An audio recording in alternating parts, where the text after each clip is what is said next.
Chapter 5. Increasing Life.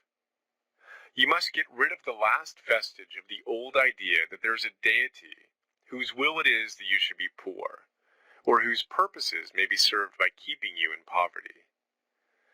The intelligent substance which is all and in all, and which lives in all and lives in you, is a consciously living substance.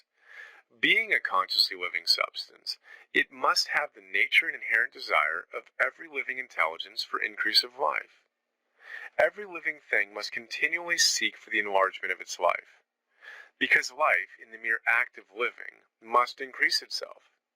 A seed, dropped into the ground, springs into activity, and in the act of living produces 100 more seeds. Life, by living, multiplies itself. It is forever becoming more. It must do so, if it continues to be at all. Intelligence is under the same necessity for continuous increase. Every thought we think makes it necessary for us to think another thought. Consciousness is continually expanding. Every fact we learn leads us to the learning of another fact. Knowledge is continually increasing. Every talent we cultivate brings to the mind the desire to cultivate another talent. We are subject to the urge of life, seeking expression, which ever drives us on to know more, to do more, and to be more. In order to know more, do more, and be more, we must have more. We must have things to use, for we learn and do and become only by using things. We must get rich so that we can live more. The desire for riches is simply the capacity for larger life seeking fulfillment.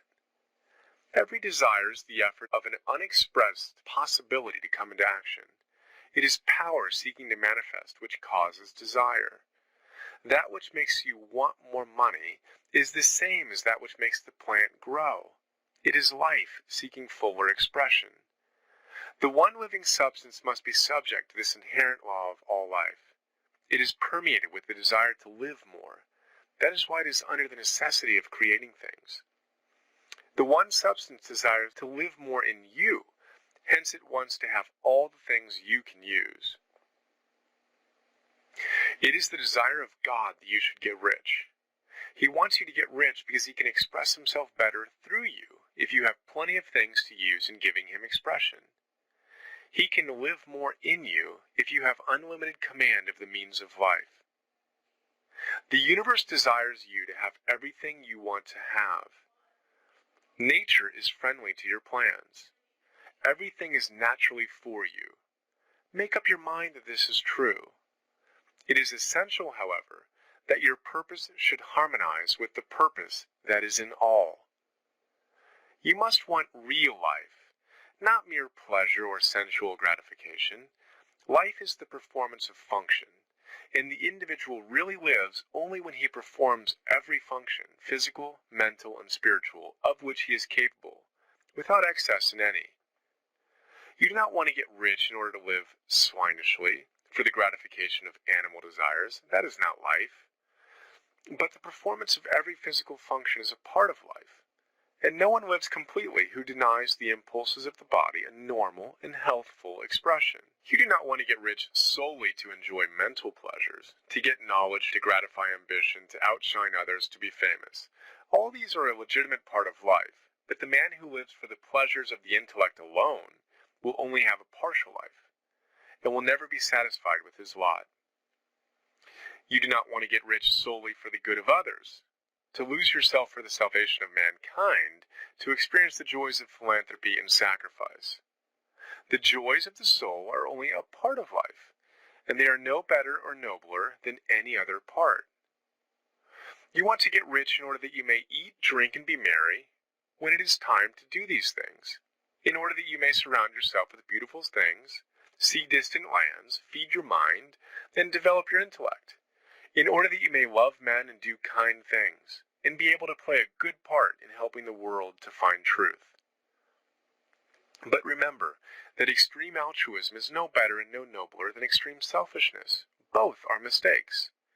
Get rid of the idea that God wants you to sacrifice yourself for others, and that you can secure his favor by doing so. God requires nothing of the kind. What he wants is that you should make the most of yourself, and for others. And you can help others more by making the most of yourself than in any other way. You can make the most of yourself only by getting rich.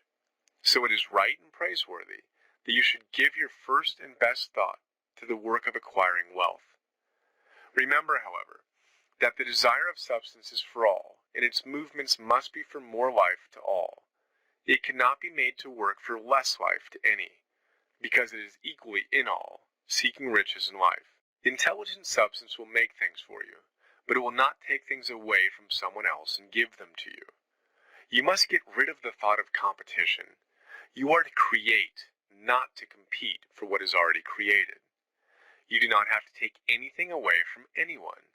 You do not have to drive sharp bargains. You do not have to cheat or to take advantage. You do not need to let any man work for you for less than he earns. You do not have to covet the property of others, or to look at it with wishful eyes. No man has anything of which you cannot have the like, and that without taking what he has away from him. You are to become a creator, not a competitor. You are going to get what you want, but in such a way that when you get it, every other man will have more than he has now. I am aware that there are men who get a vast amount of money by proceeding in direct opposition to the statements in the paragraph above, and may add a word of explanation here. Men of the plutocratic type, who become very rich, do so sometimes purely by the extraordinary ability on the plane of competition, and sometimes they unconsciously relate themselves to substance in its great purposes and movements for the general racial upbuilding through industrial evolution. Rockefeller, Carnegie, Morgan, et al.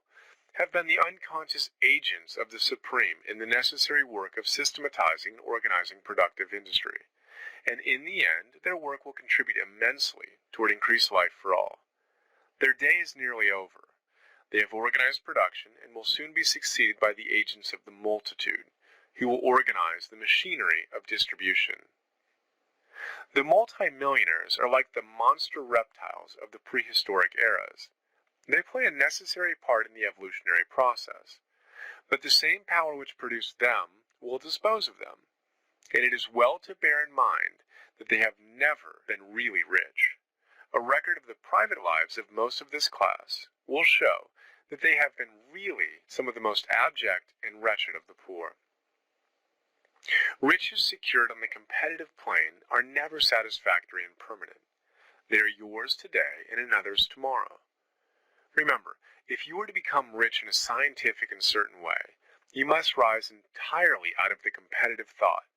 You must never think for a moment that the supply is limited. Just as soon as you begin to think that all the money is being cornered and controlled by bankers and others, and that you must exert yourself to get laws passed to stop this process and so on, in that moment you drop into the competitive mind, and your power to cause creation is gone for the time being. And what is worse, you will probably arrest the creative movements you have already instituted.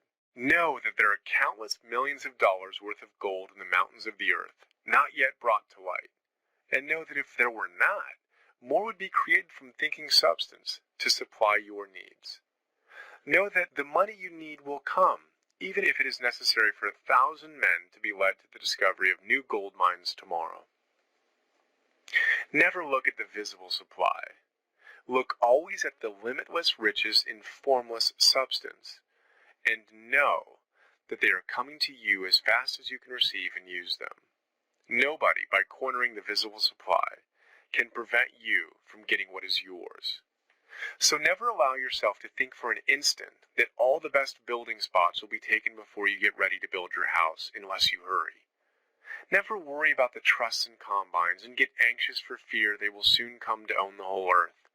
Never get afraid that you will lose what you want because some other person beats you to it. That cannot possibly happen. You are not seeking anything that is possessed by anybody else. You are causing what you want to be created from formless substance, and the supply is without limits. Stick to the formulated statement. There is a thinking stuff from which all things are made, and which, in its original state, permeates, penetrates and fills the inner spaces of the universe. A thought in this substance produces the thing that is imagined by the thought. And man can form things in his thought, and by impressing his thought upon formless substance, can cause the thing he thinks about to be created.